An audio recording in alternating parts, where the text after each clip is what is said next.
The imagery in Half-Blood Blues is used to demonstrate the feelings of the characters and their surroundings by use of metaphors and symbolism. Edugin uses imagery to describe why the characters use music to escape from their surroundings.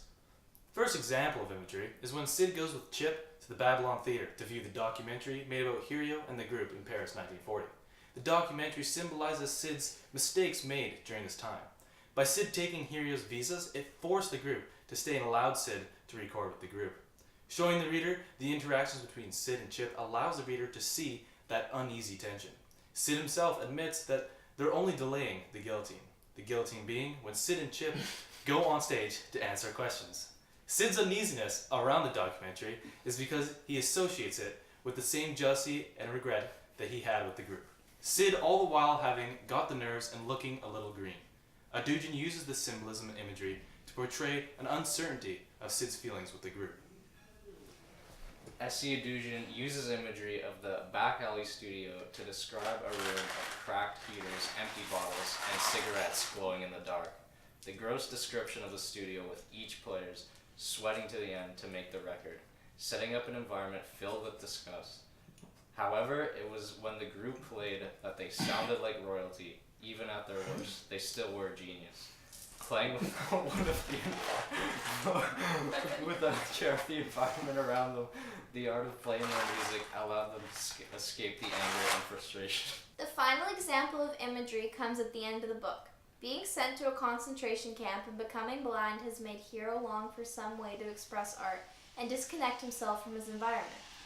After the war, Hero just didn't want to play jazz anymore and lost that escape. The sculptures that look just a little bit like himself are Hero's new escape, symbolizing his desire for an escape. Edugin uses imagery to describe the sculptures as a ravaged scraps of machinery hammered out of twisted iron, again symbolizing his longing for an escape after giving up jazz. Language in Half-Blood Blues is used to describe their perceptions. The colloquialism shows what groups they are stereotyped from, allowing them to communicate regardless of race and ethnicity. The slang they use highlights the time they are in and problems that they face. The slang is part of the art style and is invaluable in the process of creating music. Edugin states that jazz ain't just music, it's life, as it highlights both the colloquial language and how the music reflects their stereotypes. When talking to Chip, Hero says, jazz was the kind of talking you take from the audience, you take from yourself. When creating music, the music they play is consistently used as a metaphor for the emotions they have for the environment around them, this being the one way they communicate their feelings to the rest of the world.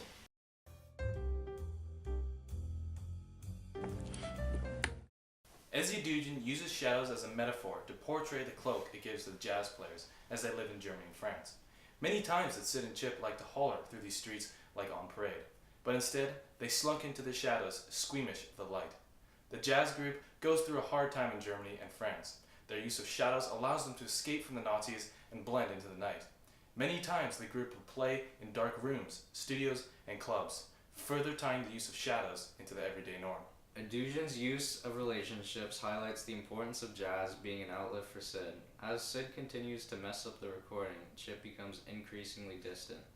Clearly demonstrated with Chip stating, "You make me look like shit, and I'll gut you." The recording with Louis Armstrong stopped for weeks, making Sid damn tight with nerves. When Louis did begin to call Gates, he made Sid sit out, losing his ability to play jazz and get his much-needed escape. Without it, Sid felt strange, like he was seeing it all for the first time, the real environment he was in. In Half-Blood Blues, art is portrayed as a rebellion against the Nazis, the jazz group knowing that what they do is illegal. The recurring theme of violence in the novel portrays jazz as not just an escape, but as a protest against the Nazis. In Thomas Monroe's Art and Violence, a discussion of art causing violence is brought into question. He states that the arts have been cause of crime throughout our history. Through the works of Shakespeare, violence and homicide have been glorified in art, much the same as jazz has been glorified as a revolt against the Nazis. Sid speaks of jazz with all the fire he could muster, and Chip beating the life out of them with drums. Jazz, here transformed with the players from a great show to a secluded, dark, rebellious time hidden from the Nazis.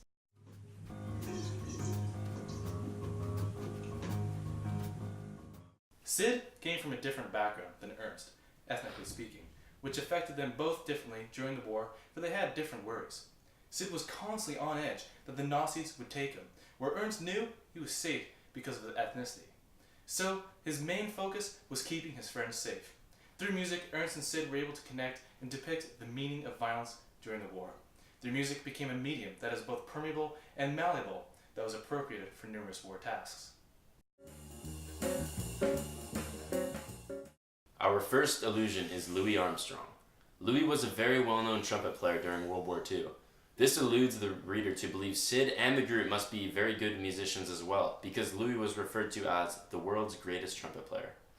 Although Hitler only banned jazz and swing music in Germany, it was still a risk to play jazz in Nazi-occupied France.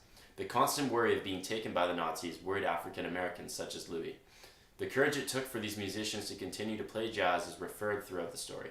Idugin often refers to the Holocaust in Half-Blood Blues.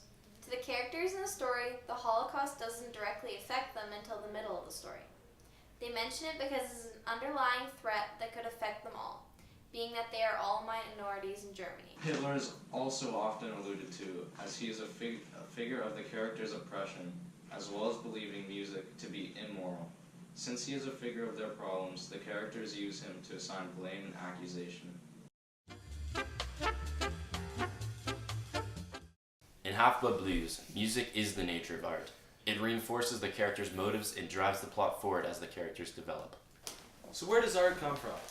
Well, it evidently comes from everywhere. Art is necessary as it allows an escape from the environment and emotions in a way that communicates across all languages and cultures.